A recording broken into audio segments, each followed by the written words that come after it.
I got 6:05 here on December the 2nd. My God, the year's almost over with. This is Thursday at 6:05, and we're here for another wonderful time. It is recorded.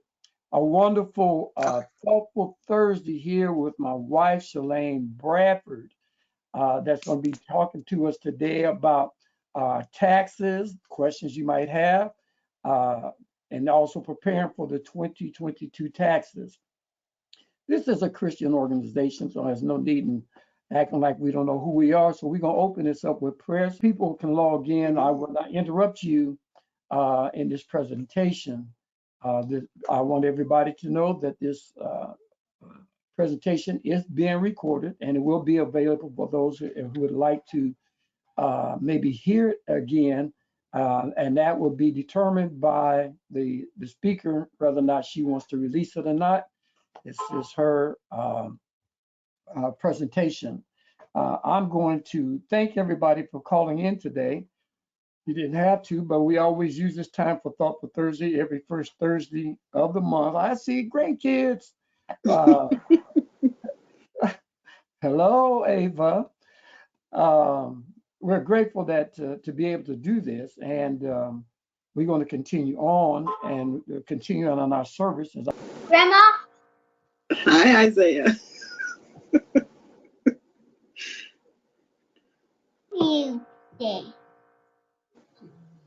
How are you today? I'm fine. How are you? You And good? this is Okay. I'm good. 8. Good. So here you join us in here. Well, I'm going to go ahead on and continue this. I kind of, it seems to be unprofessional sometimes the way we do some things, but we're doing this for the benefit of the public to be able to have a virtual session where it's interactive, so people can ask their questions when they like to. So I don't mind being disruptive. Shellaine can explain how she wants that to work for her if she wants to be able to be interrupted while she's doing her presentation. Hello, Sister Donnell, Sister Laura, thank you for logging in. I'm going to go ahead and give you a little history. Maybe some people who may not know some of these things about my wife, I'll give a little quick intro about her. Everybody else seems to be close to family here, so they probably know more than I do. But I've only been married to her for about 13 years. I think, is it 13 years? Yes. 13 years. But this is Shellaine A. Bradford. That A stands for Alvin.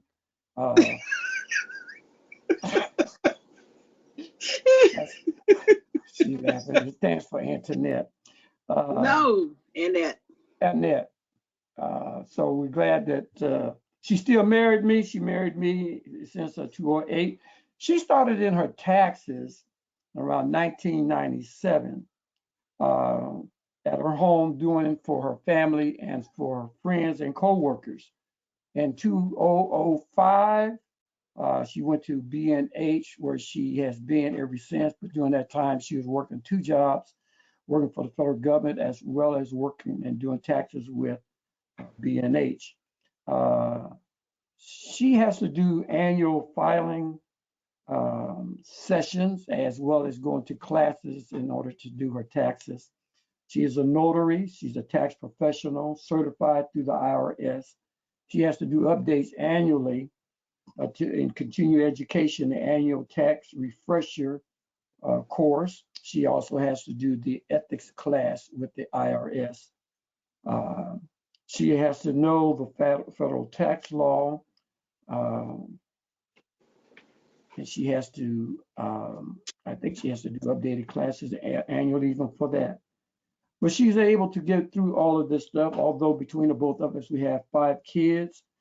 We have 33 children and grandchildren with our blood in their veins. We have 28 grandkids. And I tell you what, some of them tried their best to keep her occupied, but she's managed to still get some things done. Sometimes I just have to step aside and let her do it because she can't do 4 or 5 things at the same time like I do. And I'll hear about that after this session is over. But I want to introduce you to my wife, who I'm very proud of. She's very capable, and I want to give you a little history of something too that some of you might want to do as well that I have done. There was a time when I was being audited by the IRS. And the IRS was me crazy and off the rock, out of their mind. I was sitting in front of a lady, an auditor one day, and she had the audacity to tell me that she didn't know if she was going to accept my receipt, which was legal, legit, everything was there. To keep myself from getting in any additional problems, that was one day I had to close my mouth. I went and told my wife what the problem was and gave her the power of attorney to talk for me, because they will ask you questions that can get you trapped up and you give the wrong answer and you will have yourself a grand problem. So to stress my point, I went one time with to an audit with her. And I sat there in front of the auditor and I just looked at her and she was asking questions. She asked me, was I going to answer her question? I pointed to Shellaine and Hank Hasley and told her that they have the power of attorney to talk for me. I have never talked to the IRS since, and I have no interest of ever doing so. So every year my wife goes through this, her team of people. So I'm telling you now, the taxes are changing so fast, so quickly. I don't suggest anybody who has children, businesses, extensive filing beyond just a standard deduction to try to do this what so many people used to do themselves, because there's just too many laws out there. Don't do it. Pick up that phone, call Shellaine Bradford at B&H Phoenix Group 6 Incorporated and talk to them to get your answers, because I promise you somebody will tell you something wrong. And there are some people out there that's in the tax business. I don't know why they in it, but they in it and they mess up taxes. And I'm just going to tell you, let's listen to Miss Shellaine Bradford talk. You can ask your question. She'll give you the direction on what she wants to do when when she wants you to ask the questions, or if you want to stop her. So I'm going to be quiet. I want to thank everybody once again for tuning into this Thoughtful Thursday. And just I want to also say that Thoughtful Thursday came from Lakeisha Anderson, who's also on this session today. And I liked her thought about it. I give her the props for what she's done, because I'm going to keep it and run with it. Sister Shellaine Bradford, it's on you, and I'm turning my mic off. Okay. Good evening, everyone. It's my pleasure today to talk a little bit about taxes and getting ready for taxes, and kind of preparing everyone for the upcoming year. And maybe some of you have not filed your taxes for previous years, but it's never too late to file. Feel free to stop me if you have questions throughout the presentation. I don't mind answering the questions, because I'd rather have you remember the question and ask it at the time than not. So with that, I have a slide presentation that I'm going to go through. And if you have any questions throughout that, don't hesitate to ask. Okay. So getting ready for 2022 taxes, gathering and organizing tax records. Why do we want to do that? Organizing your records ensures complete and accurate tax return preparation. It also helps avoid errors that lead to processing and refund delays. It helps your tax preparer help you make the right decisions on your tax return. It doesn't always mean that you're going to be audited, but it ensures that you have all the documentation needed to verify the items on your tax return if needed. What documents will I need for tax preparation? Most income is taxable. You have deductions. You have a lot of things that go on with your taxes. Some things that you guys might not even know that you're eligible for, that you might miss out on if you try to do them yourself and not have a tax professional do it for you. So you have what employee wages and fringe benefits, income from bartering, partnerships, S corps, royalties. Those are generally business returns. LLCs. There's disability, pensions, unemployment, refunds, and interest on the refunds, income from gig economy. That's if you're doing, if you're a musician, or if you just do gigs, like in pickup bars and stuff like that, or you're a traveling musician or something to that effect. Virtual currencies, that is a new thing that's coming out now, because there's a lot of people buying and selling and trading Bitcoins and virtual currencies now than before. You also, there also is Social Security income that may be taxable, and that varies. So it depends on whether you have other income or not. Some of the forms that you might receive are forms W-2 from your employers, W-2Gs, which is gambling income. You might receive 1099 forms from your banks, other issuing agencies, other payers, including unemployment, dividends, distributions from a pension, annuity, or retirement plan. There are also 1099K form, 1099 miscellaneous form, 1099 NEC form, W-2 or other income statements from workers in the gig economy. And those all have to do with generally businesses. There's a form 1099 INT for interest received, along with other documents and records of virtual currency transactions. So there's all different types of returns that that you could file, that you might be eligible to file, depending on what's going on, whether you have a business or you have a personal. But everyone files a 1040 individual tax return, whether you have a business or you do not, and you have income. So 1120 is a corporate tax return. A corporate tax return is a business return where the business pays its tax at the time of filing that business return, if they have a profit on that business. 1120S is an S Corp tax return. And that's another business return, but it's a pass-through entity return. That means that if you have a profit or a loss on that business, then that income comes over to your personal return, so you're paying income tax on that profit. Or if you have a loss, you claim the loss on your personal return. 1065 is a partnership or LLC return. That's also a business return. And like the S Corp return, that one also, the income or profit also comes over to the personal return. There's a 1040X, which is amended return, and a 990 not-for-profit tax returns.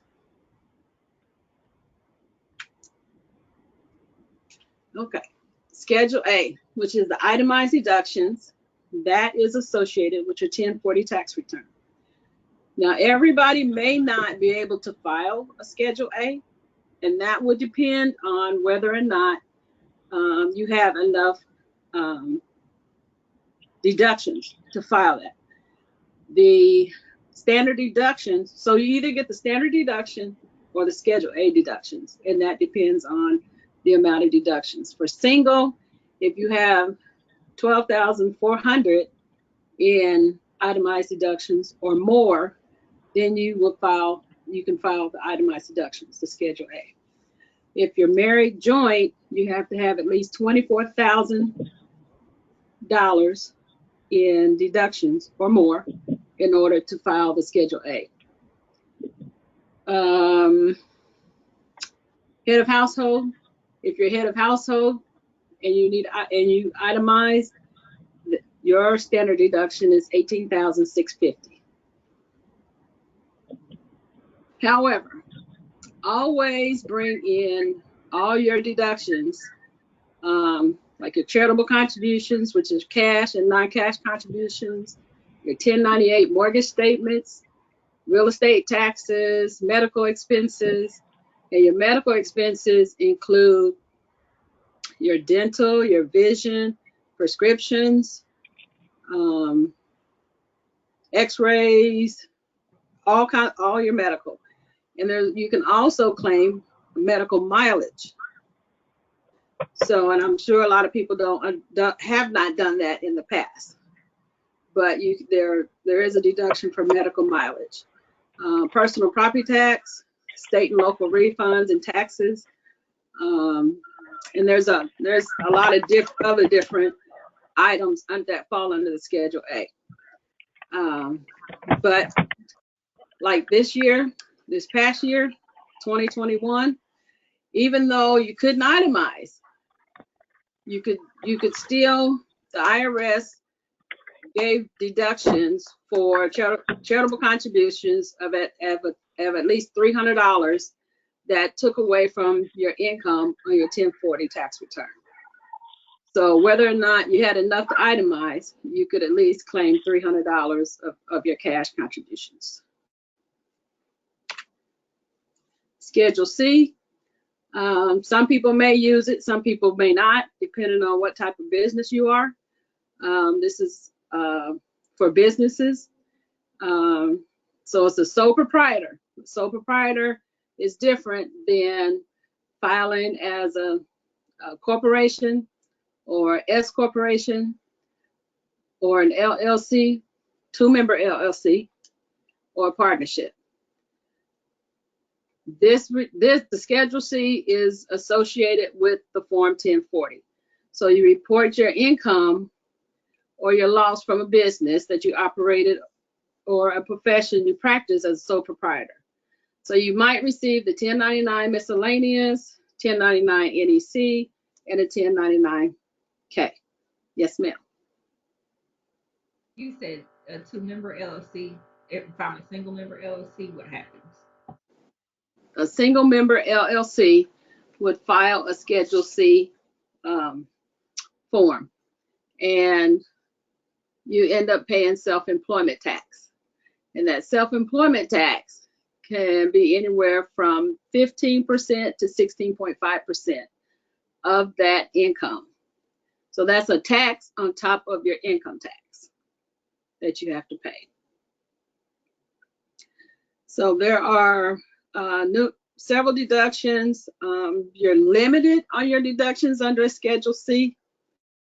You can claim your mileage, supplies, equipment, professional fees, rent. That means office rent if you're renting an office space, not your home. Equipment that you rent, utilities that you pay at an office, not your home. The internet, telephone, cell phone, those type of expenses. Now, generally, you get one or the other as far as mileage or your actual expenses for your automobile. So whichever one is greater. However, on your mileage, you need to ensure that you have a mileage log. Your mileage log needs to state the date, where you went, what you did, and your miles from home to back home, or to the next stop or whatever. Because IRS does not, they will wipe that out on your Schedule C if you don't have the documentation. I have a mileage log because I have a mileage app on my phone that records my mileage. So, and that app is pretty user-friendly, because all you have to do is just put in your vehicle information, your frequent stops, and once you put it in, everywhere you go, it tracks your miles. And you can put whether they're business miles or personal miles. So that way, and then you can also print that, you can print that out at any time. I've had that log, the app, since 2016. So I do have records from 2016 to now. So it might be, beneficial that if you do have a business, that you do want to try to get an app, unless you're going to get a pad of paper and write it down every time you go somewhere. Shellaine, I have a question. Okay. Okay, so I'm gonna go back a little bit. I know that you asked to ask the question while you were on the subject, but it was getting so good. I was learning so much. Okay, so back when in the beginning, you know how you mentioned that it's never too late for us to file our taxes. Correct. And correct me if I'm wrong. It seems like at one point you had up until a certain amount of years. Let's say, for instance, if I forgot to file my 2017, wasn't at one point there was a time where you only had like a couple of years or something before you would get heavily penalized or something like that? Well, you don't get penalized unless you owe. That's where all the penalties and interest come in. You only have 3 years from the current year to claim a refund. So if you haven't filed returns for 10 years, you're only going to get that refund for 3 years. Oh, so anything older than 3 years, you won't see that money. I mean, you just lost it. Correct. Now, if you have a tax liability that they're collecting on, they'll apply those refunds to that tax liability. Okay. But you won't get the money, so you just donate the money to the IRS. And believe me, if you owe the IRS, I don't care if it's a penny or a dollar, they're going to want that dollar. So I just would advise anybody to file and try to file on time. If you can't, there's always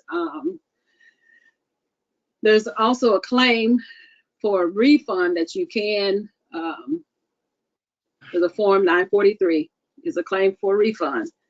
And if there's extenuating circumstances that didn't allow you to file, there's a possibility that you might be able to get those refunds.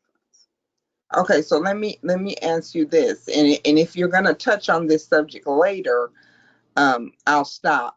Are you going to touch on liens at all? Because you know how you said if you owe the IRS a penny or a dollar, they want it, so they're going to collect. Is there a certain amount of money that you would owe the IRS when they would start putting liens on your I don't even know if I'm saying if that's the right word. A levy, they could put a lien or levy on your bank account, your house, on your job, on your wages, whatever the case may be. But there is not a set amount. If they want you bad enough and they keep sending you letters and you don't respond, then yes, they're going to levy you. They're going to put a lien against your property. So there's no set amount. Okay. Because I had an elderly lady client where she didn't make much money. She just made Social Security. She only had $5 in her bank, and the IRS levied her for that $5. So they really don't care who they're levying, who they're, attaching wage garnishment to, anything, because they want that money. So that's why I advise you to make sure that you file, even if you think you don't have to file, but if you paid some withholding in, you can get that money back. So I'd advise you to file. Don't give the IRS money, because they're going to get your money at some point. Okay, any other questions yet? That's it for me. Thank you. Okay. Okay, types of credits on the 1040 tax return. There's educational credit, American Opportunity, and lifetime learning credits. That's for people that are college students, whether or not you are claiming yourself or someone else is claiming you. There is up to $1,000 refundable education credit for the first 4 years of your education. So, and that's money on top of your refund. So make sure that you, if you have children in college, that you don't let that credit slide through. Okay, and for teachers, there's an educator credit of $250 credit that they can claim on their tax returns. We were wishing that it would go up because we know that teachers put a lot of their money into their classrooms. It used to be where we could do the unreimbursed employee expenses, but they have taken that away. So now they only are eligible for that $250 credit. Then there's a child tax credit, the economic impact credit, which is the recovery rebate credit, which is also called the stimulus. So if you didn't get it there was 3 that they gave out. There was 2 last year and 1 this year. So if you have not filed and you haven't received that, you can still receive that credit. You just need to file to get that credit. And those that haven't filed, if you know people that haven't filed, tell them they can still get that. If they receive the first credit or the second credit, then they need to make sure that they bring that information with them. Because if you put the wrong information on your tax return, because on the tax return there is a question that says, how much was your first credit? How much was your second credit? If that information is wrong on your return, it's going to delay your refund. Also keep in mind that if you didn't get those stimulus payments and it's on the tax return, that you're eligible for it, and you're supposed to get it along with your refund. If you have a tax liability and that stimulus is on there, then there's a possibility, depending on how the IRS processes your return, because they have done it both ways. So they might send you a separate check for the stimulus, and then you might have a tax liability on your tax return because your stimulus was showing that you got a refund. So you have to be careful. You have to make sure that you try to file early, because if you file late and you don't have an extension, even if you have an extension, if you file late, you're still going to be assessed some penalties and interest on that tax liability. Okay. Then there's the premium tax credit. That's the health insurance marketplace. So whoever has insurance through the marketplace, you get a certain amount of credit. And if you overpay, depending on your income, then you get that credit back. So the money that's been paid in, if your income is lower than what you originally stated when you signed up, then there's a possibility you get that money back. Okay. Additional items to think about. So in 2022, those individuals who received the child tax credit and premium tax credit, you would need to bring in, there's a reconcile, because you need to reconcile your advance payments. So they're going to send you documents that you need to file with your tax return. And you also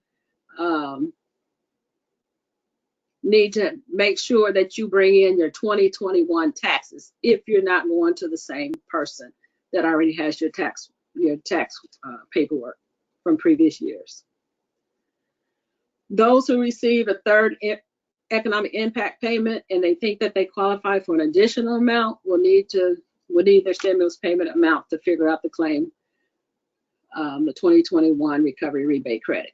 So that means if you didn't get the full $1,400 per person, because maybe your income was high, then in 2022, if your income has been reduced drastically or just been reduced, you might be eligible for the remaining of that recovery rebate credit.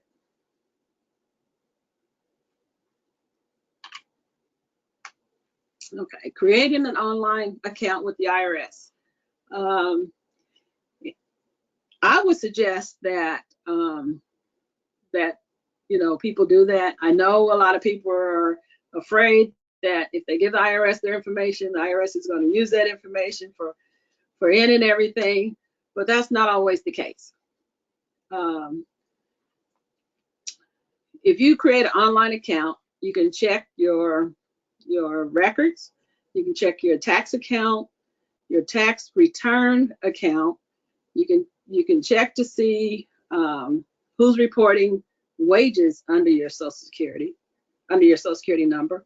You can check to see how much your child tax credits are and also your stimulus payments.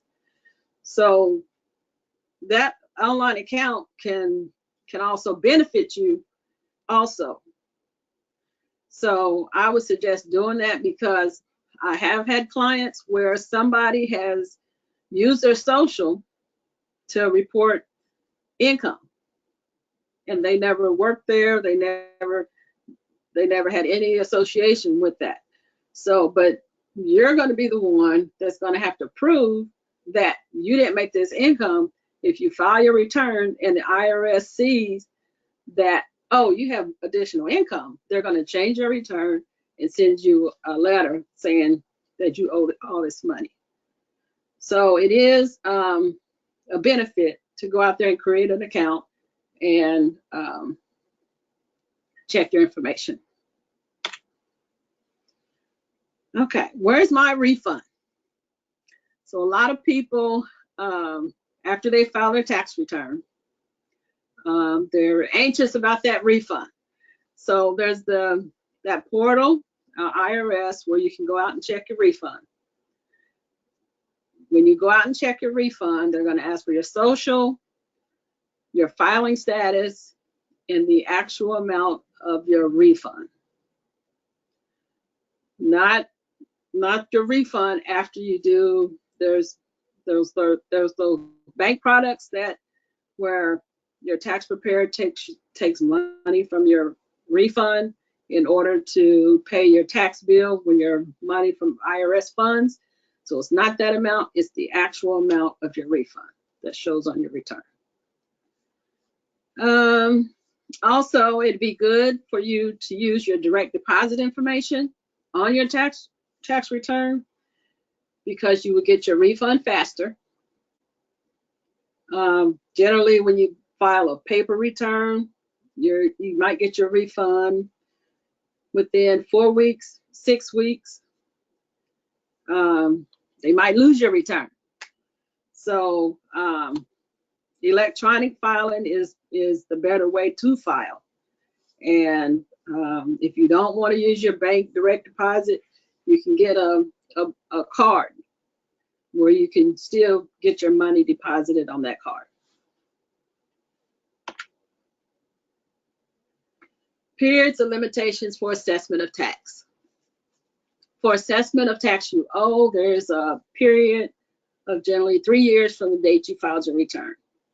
Returns filed before that date are treated as filed on the due date. There is no limit of when they can assess tax on a fraudulent return or when you don't file a return. There's 6 years if you don't report income that should have been reported, and it's more than the 25% of the gross income shown on the return, or it's attributed to foreign financial assets of more than $5,000. There's a 6-year assessment period. So we want to make sure that we file those returns on time. Period of limitation for claiming a refund, and this is what I talked about earlier about the 3-year period to claim a refund. So again, make sure you file on time. How long should you keep records? You should keep records 3 years from the date you filed your original return, or 2 years from the date you paid the tax, whichever is later. However, I suggest that you keep your records a little longer than that, just in case you might get audited, and your records means not just the tax return, but all the documents that was used to prepare your tax return, because you may need them if you get audited. Sometimes the IRS audits you after 3 years. So I would suggest keep them for 5, at least. Okay, as a general rule, there's a 10-year statute of limitations on IRS collections. After that point, they generally are supposed to stop collections. However, if they put a lien on your property or a lien on you or a levy on you, that, and because they can renew that as often as they want. So that 10 years may turn into 20 years or 30 years. So just be careful as far as if you have a tax liability out there. Reviewing your tax returns. Ensure that all your Social Security numbers are correct on the return. Ensure that your names are spelled correctly on the return. That means your dependents and yourself. Ensure that your address is correct on your tax documents, because you may not, IRS may not see your direct deposit information and end up sending you a check. So that check may go to somebody else. And then it takes a long time to try to get that money back and to prove that you didn't get that money. So ensure that your direct deposit information is correct on your return. Do not sign a return that you believe is incorrectly prepared or fraudulent. Seek additional professional advice if you feel like the return is not correct. It doesn't reflect the information that you had given to your tax preparer. When to file your tax return for 2022. The official start of the tax season begins January 1st, 2022 and ends November 10th, 2022. However, the November 10th date is the last time that us as tax preparers can electronically file your tax return, because IRS cuts it off so they can get ready for the next year. So, but the actual official tax season where we can start filing returns is January 31st, 2022 and through April 15th, 2022. If you don't file before April 15th, then you have to put an extension in.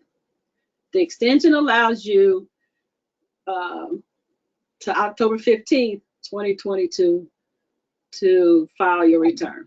However, October 15th, 2022 falls on a Saturday, so it's extended to the 17th. Now, when you file an extension, filing an extension doesn't give you an extension of time to pay. When you owe a tax liability, it is due by April 15th. So if you don't file your return by April 15th and you file later and you have a tax liability, you're going to end up paying some penalties and interest on that balance if it's not paid by April 15th. Please consult a tax professional if you have any questions. Do not by any means ask individuals that are not versed in tax preparation. You may get the wrong advice. I always say it's cheaper to pay now than later. And that is the end of my presentation. Is there any questions or comments or additional tax advice that you may need? I have a question. Okay. Is military retirement taxable income if you're the ex-spouse? Military retirement, yes. Okay. Thank you. Mhm. Only military that's not taxable is disability.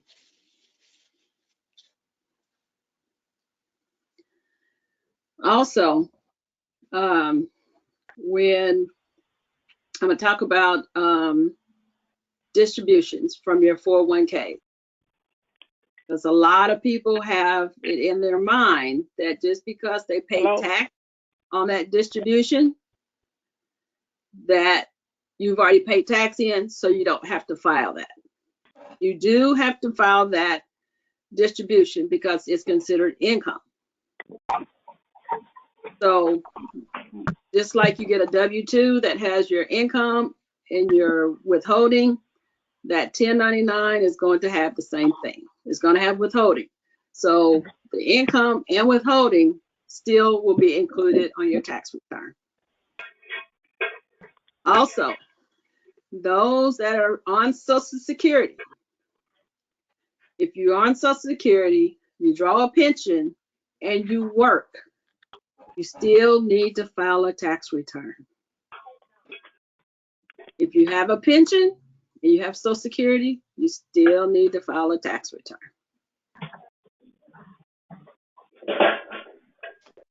Hi, this is Al. I just want to remind everybody to unmute their mic. Excuse me, I got a question. Actually speak. Okay. Hello, can you hear me? Yes. I have a question. Okay. Yeah. Do senior citizens have to file tax? Well, it depends. And that's what I was talking about. It depends on if you have additional income outside of your Social Security. No, if you don't have nothing but a pension check and a Social Security check, so do you need to file on that? There's a possibility you have to, because your pension, depending on how much your pension is, would depend on how much of your Social Security may be taxed. So you still should file a return, or you should seek a tax professional to ensure that you don't have to file. Okay. Okay, thank you. Mm-hmm.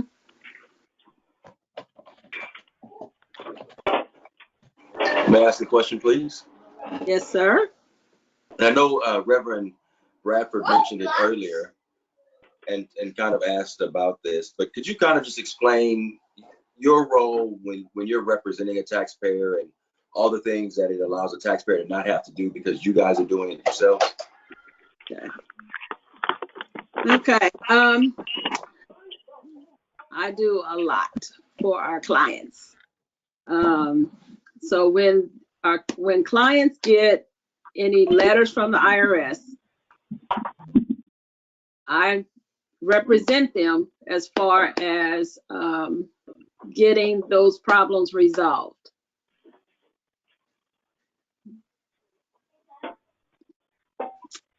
So let me give you an example. Somebody came in the other day with a letter. And the letter says that they didn't receive, the IRS didn't receive their 2019 business return. And they got a letter from the state stating the same thing.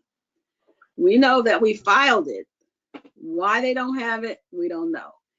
But we get that power of attorney from our client, and we submit the return along with the letter that was sent from the IRS, and we respond to it.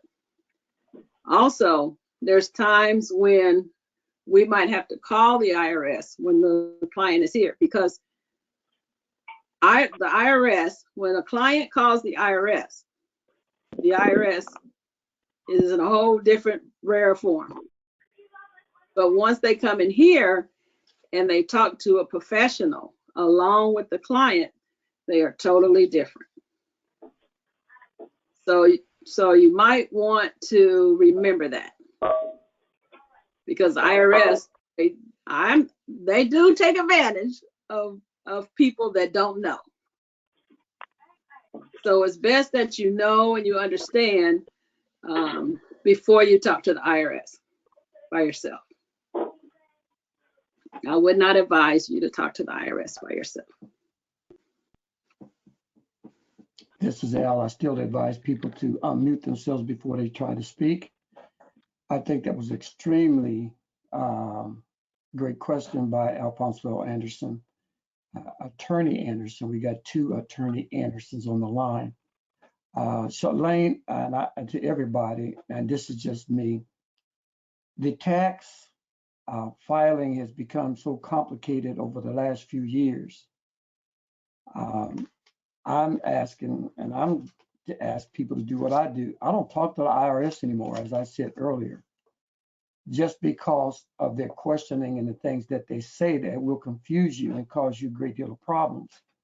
I give Shellaine the power of attorney over me in that regards, where she talks directly to the IRS, and I do not, and I haven't talked to the IRS in years. And I think, Shellaine, you might want to, if you wouldn't mind, explain to some that may not understand taxes, because some people I find take great steps to finding friends and people who will do their taxes for free, or just because they're doing cheaper is not the best way. And I think I'd like to have you expound on the tax complications these years and how you can get caught up and how going to a friend can cause you to really be messed up. Okay.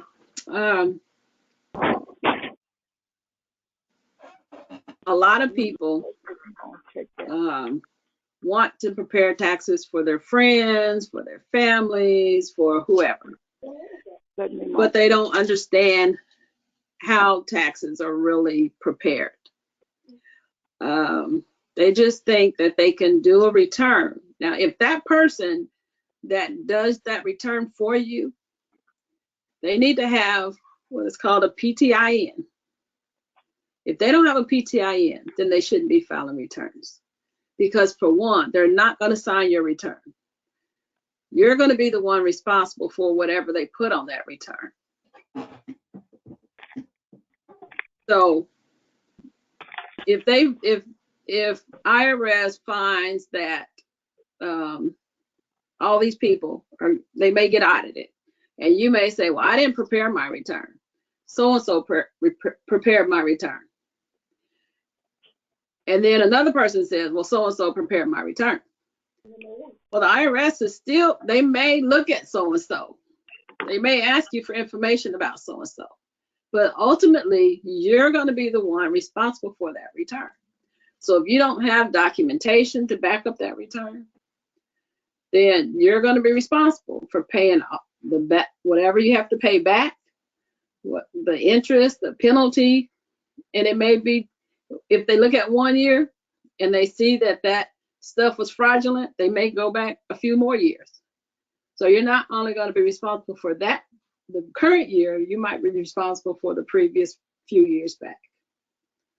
So you want to be very careful as to who you allow to get your information and prepare your returns. And people also steal your information. So that's another issue too. So you just got to be careful. You want to tell us how long you've been doing taxes? Since 1997. I started doing taxes when we had to do them by hand. Everything was by hand, calculator and by hand, and the book. So the reason I started doing taxes is because 1 year I got audited, and H&R Block did my tax return, and I got audited, and then they didn't know what happened. But guess what? I still had to be responsible for paying the IRS back, even though I really didn't know what I was paying it back for. So I needed to know what my tax return, how it was being prepared, the information on it, how it's a reflection of me or whoever else. And so I wanted to know that so that I can help people not be in the same predicament that I was in years ago. And so I do my best that when we have clients come in, that I explain to them all the implications of having, somebody else file their tax return. I just want them to be knowledgeable as to everything that's on the tax return. So I explain to them everything that's on the tax return. Also give them suggestions on how they can best make changes on their tax return. If they don't have enough withholding, then I sit with them and explain to them how to correct those issues so that the next year they won't be in the same predicament. I want to take a moment to brag a little bit also on this, but Sister Bradford has two other lawyers that's represented with her who have at times had to go to court with people for tax representation. Is that correct, Shellaine? Correct. So we do,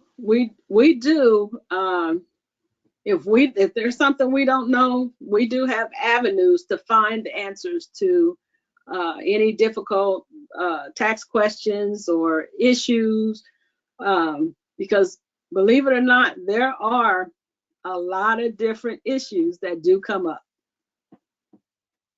Sometimes we think that we have seen them all, and there's something else. I just want to reconfirm that the speaker today does not come here novice in what she's doing. She's got years of experience and she's very qualified. She's also had to represent people during a tax audit. So when you want somebody that you could trust and people you can depend on, I do highly suggest Shellaine Bradford, BNH, Phoenix Group right here in Kansas City, Missouri area. Don't take your taxes lightly because they're getting worse. Any other questions? And don't forget to unmute your mic if there's something that you would like to ask. And also, we do have a reputation where IRS sends us clients because they know that when people come down there, they know that they don't know how to do their return. They have a difficult return. They have a business or whatever the case may be. They'll send them to us. I don't think she can say that. She has to look at the tax first. I don't know. Are there any more questions?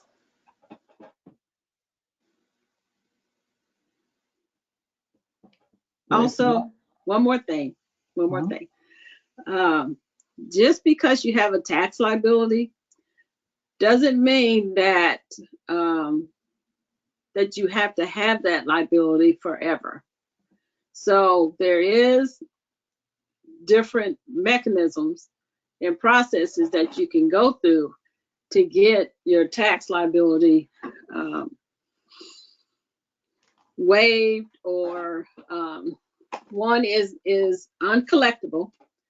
That means that if you have a tax liability and you don't make much income, if your income if your expenses in your home or whatever you're paying out outweigh your income, then there's a possibility that we can get it under the uncollectible status.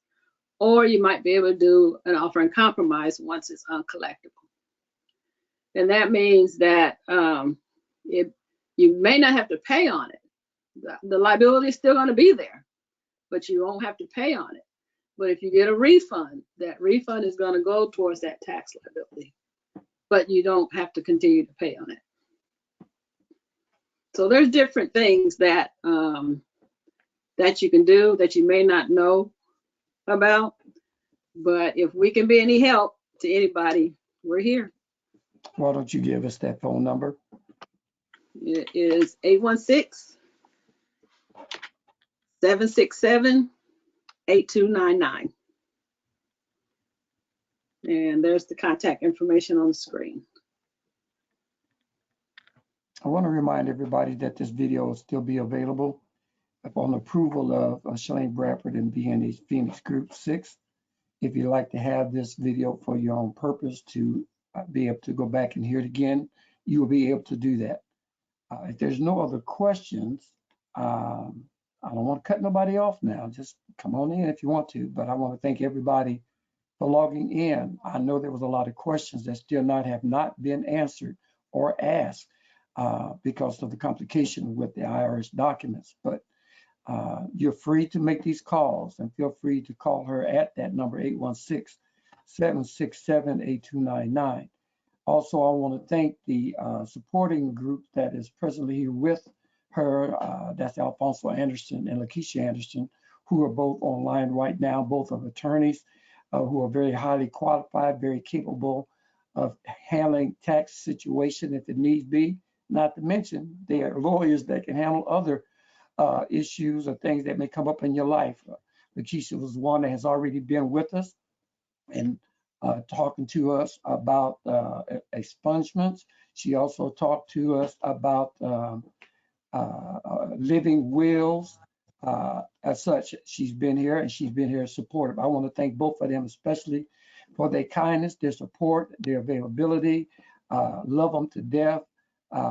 Hopefully to have them back soon for another session with us. I want to thank you for supporting us here at Thoughtful Thursdays, which will be the first Thursday of every month. The next few months are already filled up with a tax attorney. There's another lady that's going to be with us. More than a lady, she's a doctor, Dr. Katrina Strozer. She is actually online with us today. I'm grateful for that. She'll be coming back with us here next month if she's able to, if her workload is not so extensive. So we're grateful for everybody that has come on here. Thank you for your questions. Keep this date, the first Thursday every month, in mind, and also keep this login number available at all times, because I do not change it for the convenience of those who want to log in.